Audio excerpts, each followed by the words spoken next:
Deng Yaping in singles, and she has shown that for almost 5 years now. But the competition was not over for both these players. They teamed up for the women's doubles final against Korea's Pak Hae-young and Ki Moo. Interesting here to know is that the Korean women's team have made a lot of progress during the year, and they actually challenged the Chinese team now, which is very healthy for the table tennis scene. It's amazing that each player finds the move to coordinate with the other to have the proper space to execute the shots. Yeah, and that's very specific for doubles in terms of tactics, that you have to play the ball in the right direction and you have to play it smart so the other opponent really are in position all the time.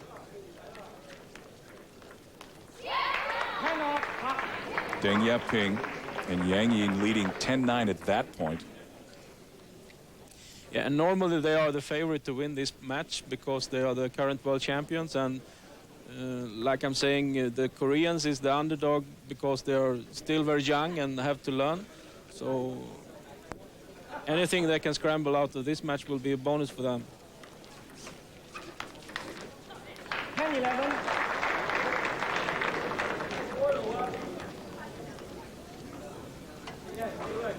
Very difficult to talk strategy when you're in such close quarters.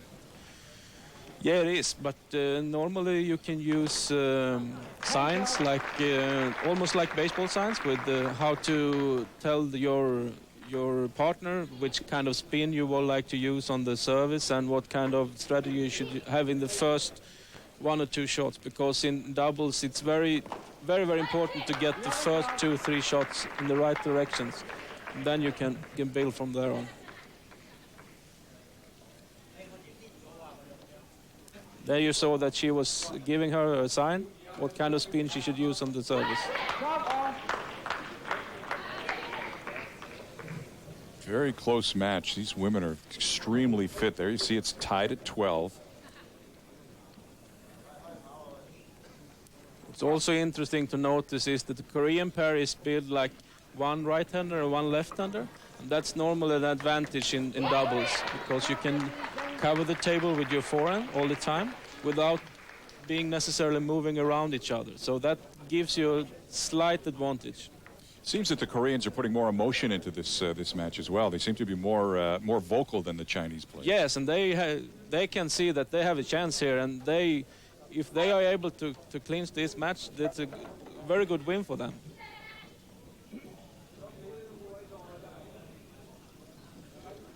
Once again the sign, and then comes the service. 13 all.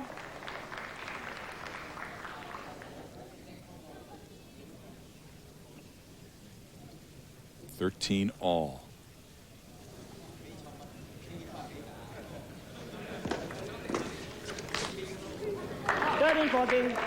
That's a very good play by the Chinese. That's the strategy, how to make the service should open for the other player to try to make the point. That was exactly what happened. She was killing the ball immediately and gave the Chinese a point.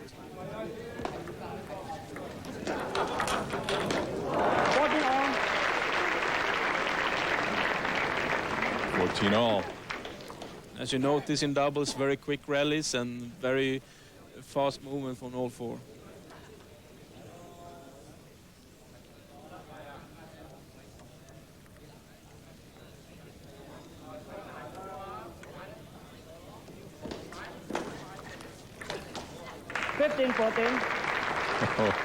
Korean player very frustrated about missing that shot. Yeah, she thought that was an easy mistake by herself, so I think she was a little bit frustrated that she couldn't make that play a little bit better, because that had opened the entire table for her partner. Now comes the sign again from Deng Yaping.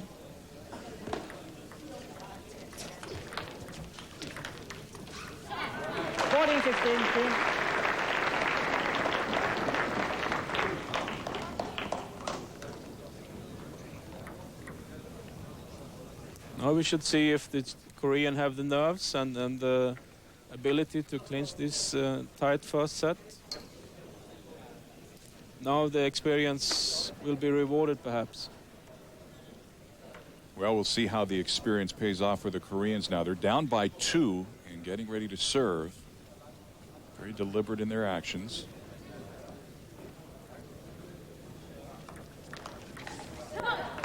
Oh, that was a very risky service because it was not short enough, so the Chinese could immediately attack and take advantage of that. Too risky, according to my view, to play a long service in that kind of shape in the set. 14-18. Chinese widening their lead now. Yeah, but it's on the Koreans' mistakes. Once again, she's missing the forehand. Fans getting a little boisterous up top. There should be noise in the stadium. There's a good point for the Koreans. Yeah, and it was very good play tactically because you can see that both Chinese women was in the same side of the court. 18-15, Chinese in front. It's the women's doubles final.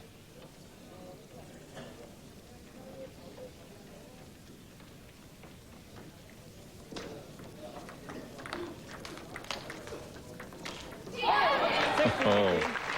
Surprisingly, Deng Yaping making the mistake. That was a quite easy ball for her to really do something better about that.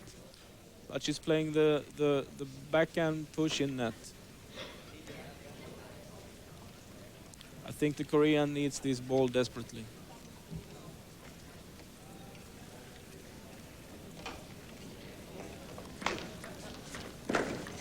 And they got it. They're still alive. It's interesting to note the different techniques that the Koreans are using on their serve. Sometimes they have the high toss, other times they don't. Yeah, and it's a part of the strategy as well, because anything who can distract the opponent is good for the service and could really turn into a weaker return. So that's part of the game. And there is a high toss from the Chinese. Net. 18-17. Now we should see if the Chinese could have the service short. I think that's a key in this game. No, it's not. Oh, good point for the Koreans. It's a very good point from Kim, who's playing a forehand down the line. It's very good play.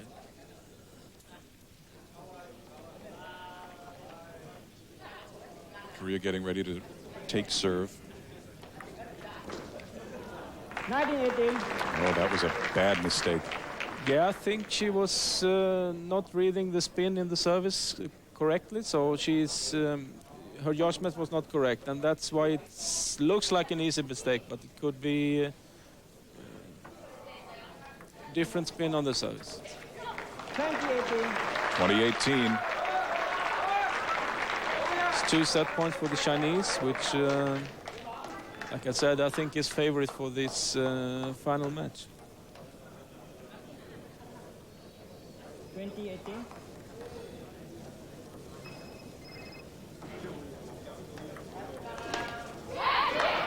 20-19. 2019. Korea not about to give up.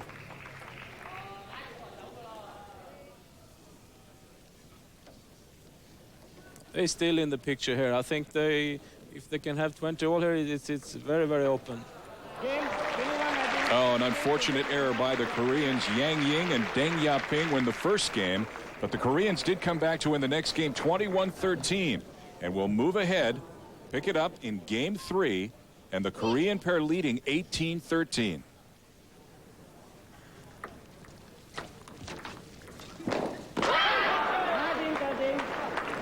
It's a real big upset here on its way. It looks like if they can keep this margin and win this and clinch this set and match, it's a very, very big win for the Korean pair, Park and Kim. This is the Koreans' match to lose.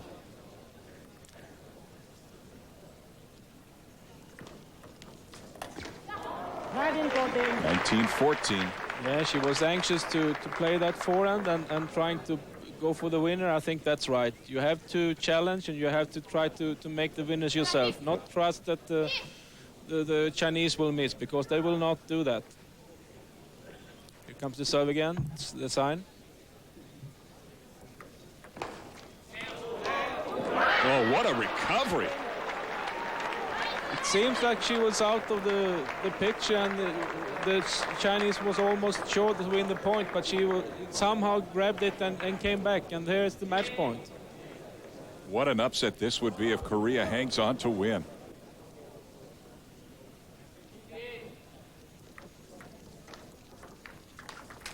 Yeah, there it is. Oh, marvelous. So after losing the first game, Park Hae-young and Ki Moo came back to win the next two to take the doubles championship title. What a marvelous performance by the Koreans today. But who will be our men's champion? Belgium's Jean-Michel Save or China's Kong Ling-hui? We'll be back with the men's final as NBC Europe continues its coverage of the Malaysian Open. Please stay with us.